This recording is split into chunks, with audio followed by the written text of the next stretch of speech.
Olá a todos, estamos iniciando mais um vídeo do canal da Igreja Luterana de Interlagos. Sou o pastor Rômulo e quero conduzi-los hoje à nossa reflexão de 26º domingo após Pentecostes, ou, se preferir, penúltimo domingo do ano da Igreja. Queremos trazer então uma reflexão baseada no texto de Marcos, Evangelho de Marcos, capítulo 13, versículos 1 a 13, como está aí na descrição deste vídeo. Marcos 13, 1 a 13, se você parar e ler este texto antes da reflexão, terá um proveito melhor desta nossa mensagem. Combinado? Se quiser pode paralisar o vídeo. Leia Marcos 13, 1 a 13. Lido, agora podemos prosseguir. Vamos lá? Eles estão por todas as partes, indicando-nos como agir, por onde e como ir. Onde você olhar, lá eles estarão. No trânsito, dependemos deles, e quando eles não funcionam, nem sequer conseguimos atravessar um cruzamento. Costumamos incluí-los em nossos celulares com o intuito de não perdermos compromissos ou para não perdermos a hora de tomarmos um remédio. Eles estão nas escolas para avisar os alunos quando uma aula começa ou termina. Eles estão nas sirenes de polícia ou ambulâncias para que todos possam abrir passagem para estes carros. Eles estão nas fábricas e empresas para alertar os funcionários do horário de início ou de final de expediente. Eles também estão na igreja, porque todas as vezes que seguimos uma liturgia ou vemos a marcação de um hino ou a leitura bíblica, não deixa de ser um componente que serve para nos auxiliar na condução de um culto. Do que eu estou falando? De sinais. Sinais e avisos que nos acompanham ao longo da vida. Sinais servem exatamente como aviso, orientação e nos indicam como proceder. Sem eles, temos muitas dificuldades para executar as mais simples tarefas. Sem eles, dá quase para dizer que a vida como conhecemos não se sustentaria. Nos últimos cultos do ano da igreja, costumamos falar dos últimos dias. Aquilo que na teologia estudamos como escatologia, o estudo das coisas do fim. Eis um assunto que sempre causa muitas dúvidas e curiosidades. Questionamos o que irá ocorrer, como irá ocorrer e, especialmente, quando irá ocorrer. Na leitura do Evangelho de hoje, nós temos algumas respostas para algumas destas dúvidas.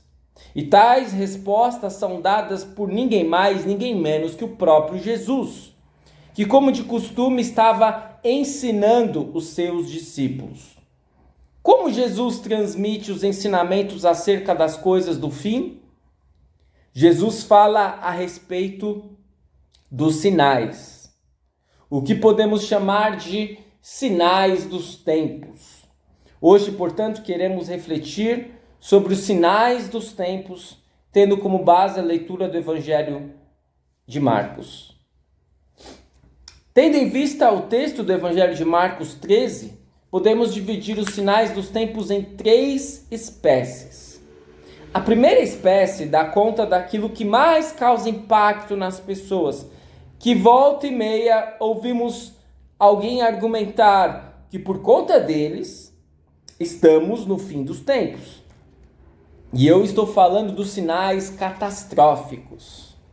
Tudo começa quando os discípulos ficam admirados com as pedras do templo.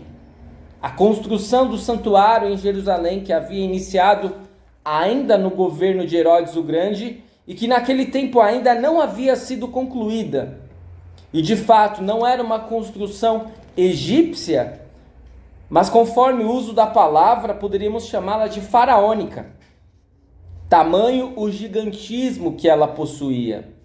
Segundo comentaristas, era a maior e mais magnífica estrutura do mundo antigo, sendo 2 vezes maior que o Templo de Salomão.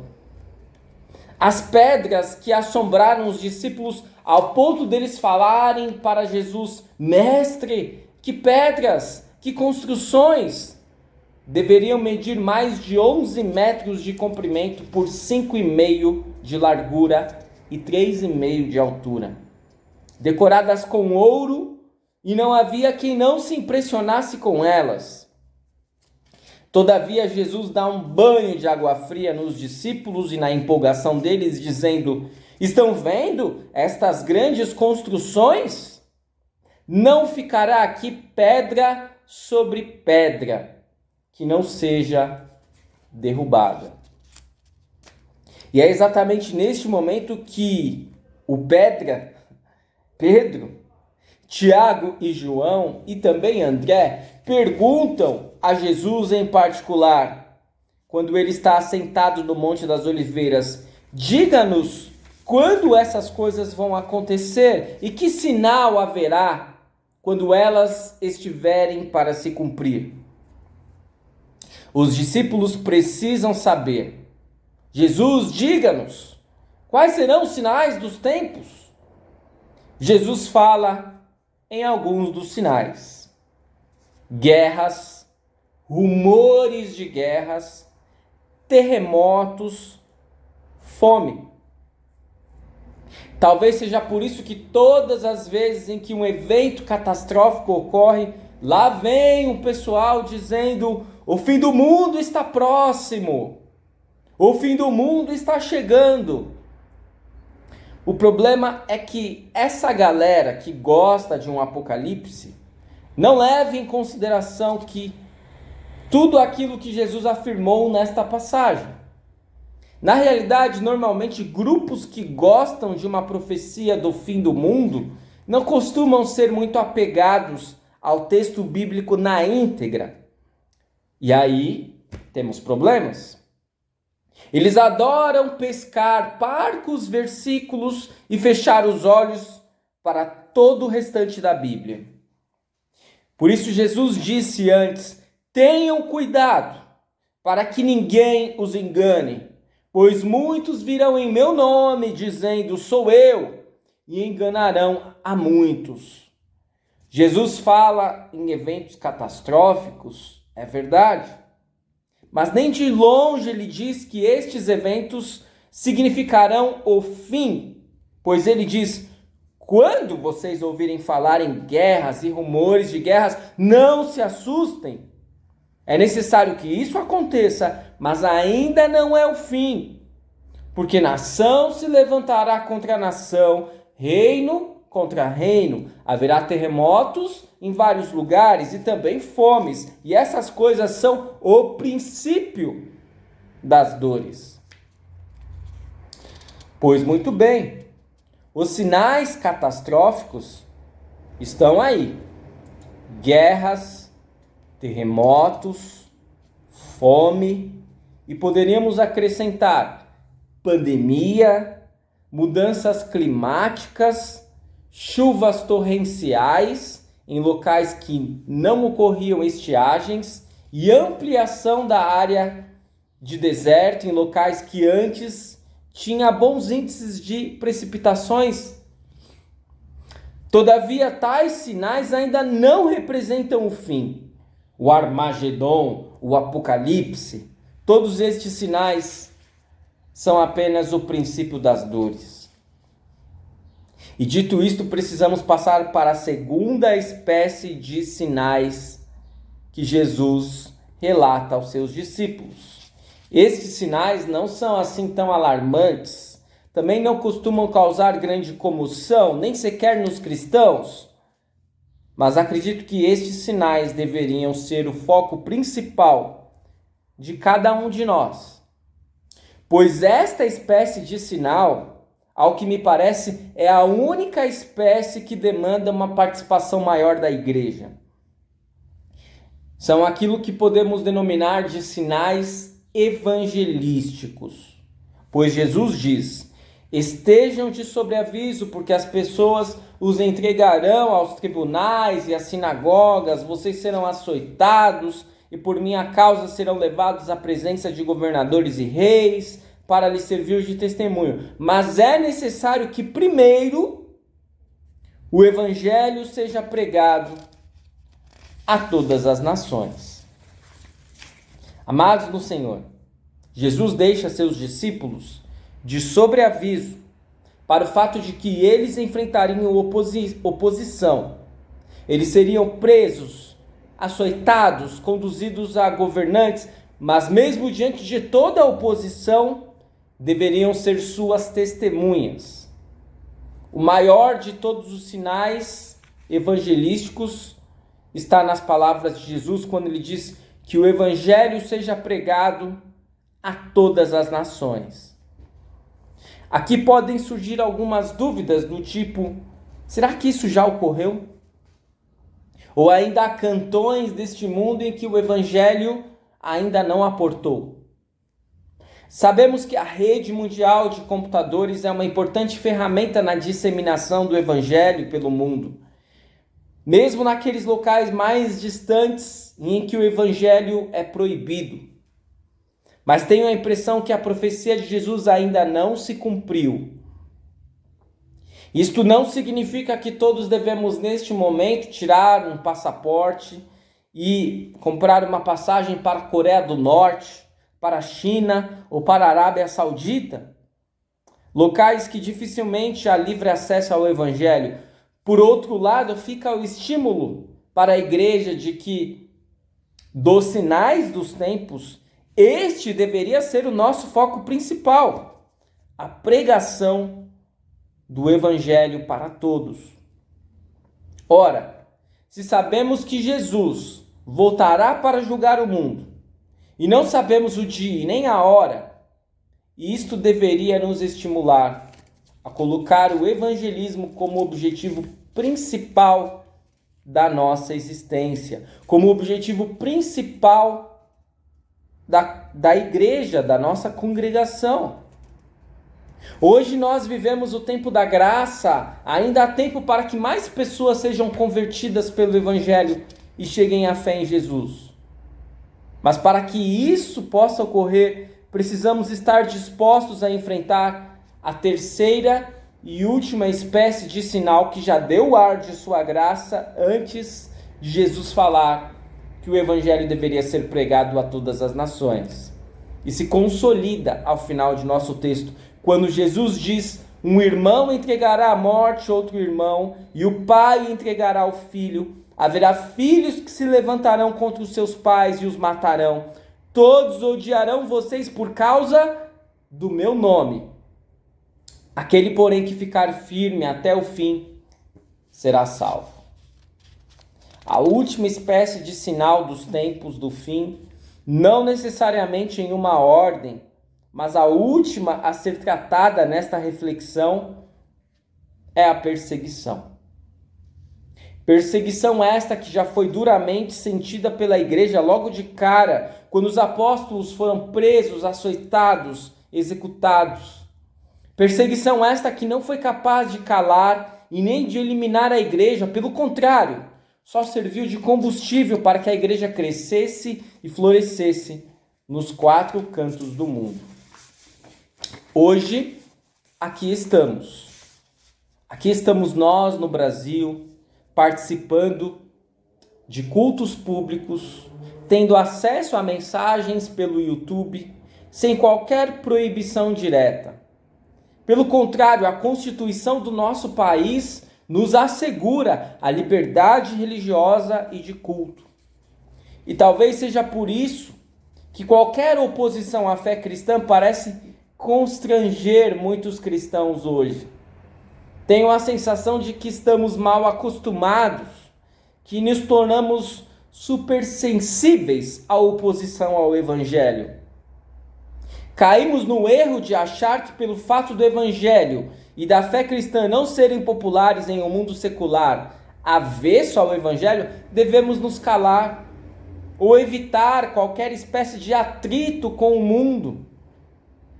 É claro que não iremos sair por aí uma espécie de cruzada contra o mundo. Se Jesus veio em amor, entregou a sua vida por todo mundo, conforme palavras de João 3,16, isso ocorreu porque Deus amou o mundo. E de forma semelhante, a atuação do cristão no mundo implicará amor e sujeição a todos. Por outro lado, não podemos passar desapercebidos pelo mundo não cristão, fazendo de conta que não professamos fé alguma, ou ainda dizendo que respeitamos todas as religiões e por isso não iremos testemunhar a nossa. Não! Respeitar as outras religiões é uma coisa. Nos calar e não testemunhar a nossa fé é outra. Desde o dia de nosso batismo, nós morremos para este mundo, para os seus padrões, para os seus valores, e nós renascemos para Cristo, para o Evangelho e para a missão. Por vezes podemos ter dificuldades na evangelização, podemos sentir vergonha ou achar que não sabemos como falar ou evangelizar, mas Jesus também traz a solução para este problema no texto do Evangelho de hoje, quando ele diz a seus discípulos que seriam levados diante de governantes e autoridades: não se preocupem com o que irão dizer, mas digam o que lhes for concedido naquela hora, porque não são vocês que estão falando, mas o Espírito Santo. Se constantemente buscamos o alimento para a nossa fé na palavra e nos sacramentos, estamos sendo constantemente abastecidos pelo Espírito Santo. As palavras surgirão. As atitudes que devemos tomar também. E nós, por nós mesmos, não temos capacidade alguma de evangelizar, mas Deus nos torna seus instrumentos. Ele nos concede as palavras e as ações. Por isso, amados do Senhor, acompanhar os sinais dos tempos que Jesus traz pode não ser uma tarefa das mais agradáveis. Catástrofes ocorrerão, perseguições nos sobrevirão, e a tarefa de levar o Evangelho a um mundo que se opõe ao Evangelho é dada para nós. Contudo, Jesus também traz uma promessa alentadora. Aquele, porém, que ficar firme até o fim, esse será salvo. E esta firmeza na fé, até o fim, também não está na nossa capacidade. Venhamos e convenhamos, precisamos reconhecer isso. Mas para isso recebemos os meios da graça, palavra e sacramentos, e neles auxílio e poder. Se a fé é um milagre e um presente que Deus nos concede, só nos resta agradecer e fazer bom uso destes meios que a igreja administra.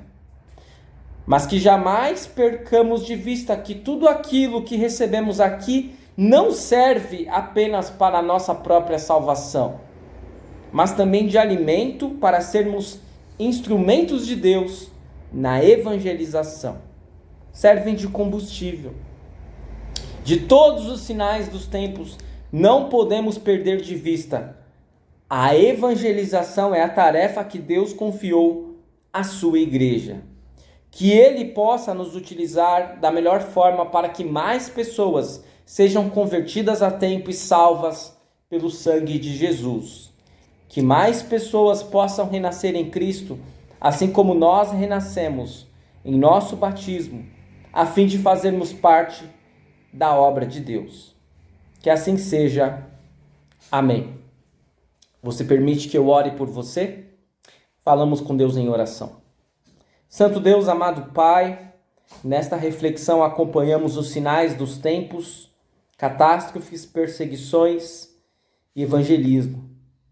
Sabemos que muitas coisas que ocorrem no mundo, guerras, rumores de guerras, terremotos, destruições, cataclismas, catástrofes climáticas, tudo isso nos assombra, tudo isso nos impõe medo. Temos receio de como teremos que viver neste mundo.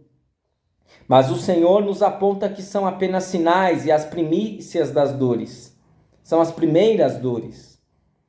Tudo isso poderá ainda piorar. E também as perseguições à fé cristã. No entanto, nada disso deve nos assombrar e nos assustar ao ponto de não testemunharmos.